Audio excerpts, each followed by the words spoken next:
Pahuway gamay, padayon dako. Mao na akong kinabuhi karon. Dili sayon, pero kinahanglan mo padayon.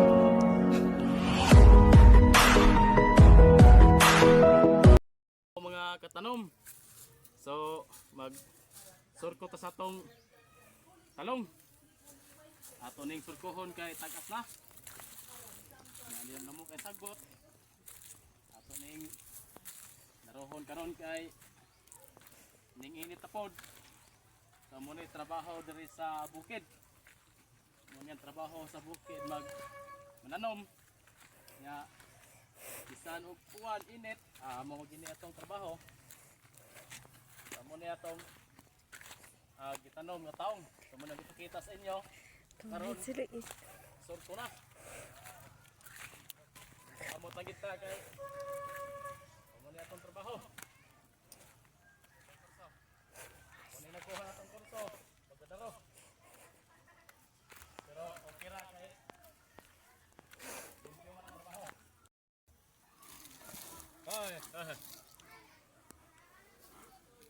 So mo ni atong gidaro karon. Surko na to. Ato ning harohon kay porting sagbutag yun sa siging uwan. So, karon pa ta nakapabor og kalugar og surko. Hoy. So muna na akong lagi. So muna na to akong takoy kauban. To. Hoy. Hoy. So muna atong kabaw nga gi. Hoy, surkuhan no.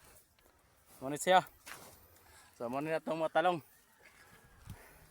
So muna atong trabaho sa bukid.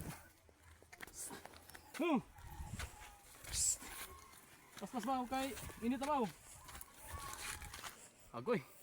Kamakin yung patuna baw. Oh, perting ini ta. Hoy. Pero kaya gihapon kay para amni sa taong kaugmaon.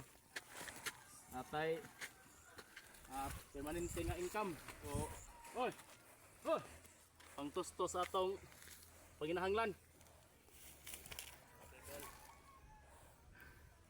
Sa mo na yang nasagbot oh, porti na tag-asa kayo. Tag-as na kayo itong sagbot sa itong talong. Pero nakaindot kaya nagdaan na siya og buwak. Ya. Nanapod siya bunga. Oy. Sana ang yang buwak mga katanom mo. Oh. Porti nang ayuha. Sada pa ang yang